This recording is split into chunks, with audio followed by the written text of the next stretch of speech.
Well, good morning, everybody. Grace and peace to you from our Lord Jesus Christ, checking down the hallway, and all the saints here in Central California. This morning I'm going to talk about another project we've got going on, which is moving our existing switching environment over from an old fiber plant, fiber infrastructure, to a newer one, relatively newerly installed. And I'm going to talk a little bit about my methodology of how I'm doing it. So engineering backstory. Many moons ago, engineering put in these OM1 fibers to connect all the clinics and hospital rooms to our main switch. And it's worked pretty good for many, many years. It's been very, very reliable for the most part. But it's getting old. The fiber patches are getting brittle. Yeah, we could, of course, always buy new fiber patches. Yeah, we get that. But OM1 is speed limited. Everything was limited to like 1 gig. Trying to future-proof things a little bit. When they initially started the project, they decided to go with OM4, which, okay, that's better, but would have been single mode would have been better. Neither here nor there. I was not working here when the decision was made to start pulling this new fiber, and it did take several years to actually complete the project, pulling in new fiber, because a pandemic happened. So anyway, now we've got this new fiber. Here's our old fiber plant. Here's our new one. Let's see if I can do this with one hand. Slowly he opened it. So here's our new fiber plant. Pretty cool.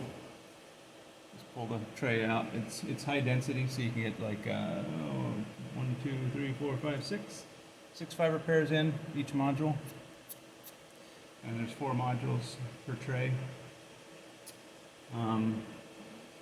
Actually, I'm sorry. There are, so we can do 1, 2, 3, 4, 8, 12. You can get 12 modules in this whole box.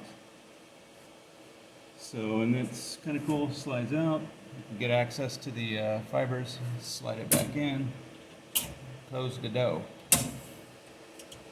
Now, this is another one of those messy closets that I am not going to be able to fix without major downtime to these clinics. And these clinics are actually departing the hospital, so I hate to sound this way, but it's the next guy's problem. So these are going to be his clinics starting this summer. So, anyway, I'm running down a lot of rabbit trails just to tell you my methodology for doing this. So you've got the switch is normally hooked in, was prior to this morning, hooked in with these cables. We had 2, so we had 2 gig trunk basically going back to the data center. This is a 4 switch stack, so there was one on switch 1, one on switch 4. They were bundled together in a port sharing config on the switch. Let's try not to use the old terminology. The legacy switch is called the lag. Here they call it a shared ports. So anyway, rather than just cut it all over at once and then try to work out the bugs while I'm going, what I did was I brought this little switch out. This little guy here, and he's set up. These 2 ports are set up to share. And so what I'll do is I'll use this thing to troubleshoot. I'll get it up online. I'll make sure I can see it. I can do everything I need to do with it, and for any kind of troubleshooting. And then I just leave it here for a little while and check the port errors on both ports to make sure I'm not seeing any transmitter receive errors, no CRCs. Leave it for a few days, and then I can schedule a downtime window to come back and actually move it over. And so what moving it over does is it moves it also from another switch at the data center to our fabric switches.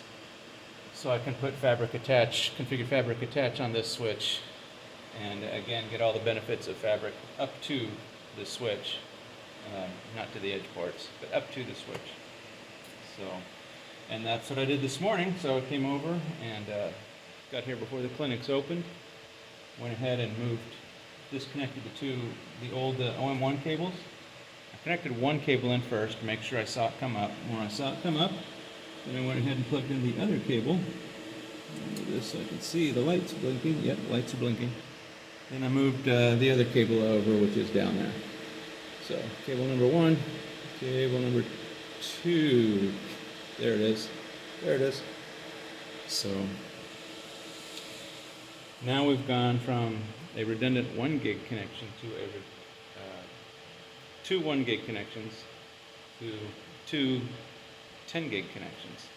So effectively a 20 to 1, well, 10 to 1 increase for them. So very cool. And you know what? They're probably not going to notice a darn thing. I mean, it's like putting a 4-lane road up to your driveway. You know, you can still only drive so fast up that 4-lane road.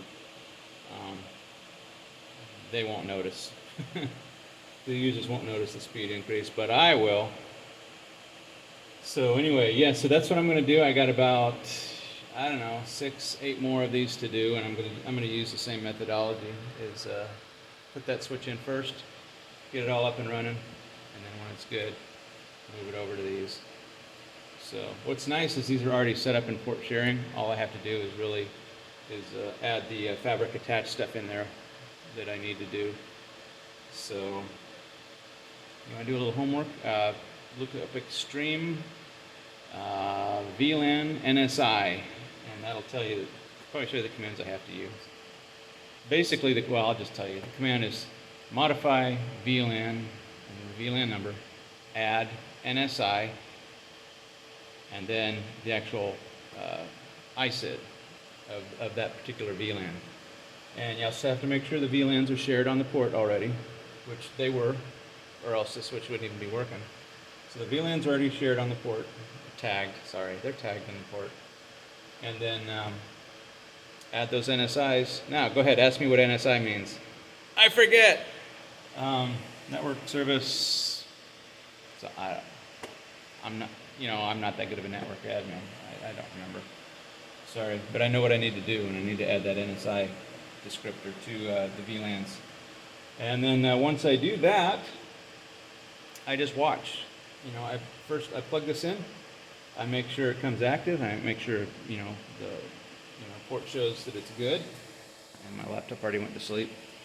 Once I see those ports are good, then there's another command that I issue called show fabric attach assignments. And then what that does is it'll show all the VLANs and all those ISIDs that are attached to it, configured on it. It's not even 7 a.m. I'm tired. Show fabric attach assignments. It'll show that info, and then it'll show the state, and it'll be either pending or active. And I'll just keep issuing the command over and over again until I see it go from pending to active. And then when it's active, I do a ping test. I walk around and check everything, and then it should all be good. So, and I just got done doing all that, and I know the phones, at least in this wing, way down there, everything in this wing is working. This wing I can't really check. This one, because I left my master key at my desk, and I can't get into any of these rooms. So I'll probably go back and get it, come back and double check. So anyway, there you go. That's it for this morning. There's a full view of this network closet. This was state-of-the-art 1980s technology. Dutch door, cabinet door here. So and literally just stuck a cabinet in the wall. Actually, I believe that was probably an old phone cabinet. And you can tell it's been around for a while because that's the initial patch panel that was put in. That's all the computers will ever need, right? Yeah, that's about 7 feet up, by the way. I'm 5 foot nothing, and a little over 5 feet. I'm a short guy. Trying to get to that is got to drag a ladder over and all that good stuff. There's the newer patch panels that were added by the engineer who is the same height as me, so that's good. All right, I'm rambling, so there you go. That's this morning's cutover. So we are completely off of this old fiber plant in this closet, and we're on the new one. So I'm just going to keep doing this till we're all done. Do it over and over again.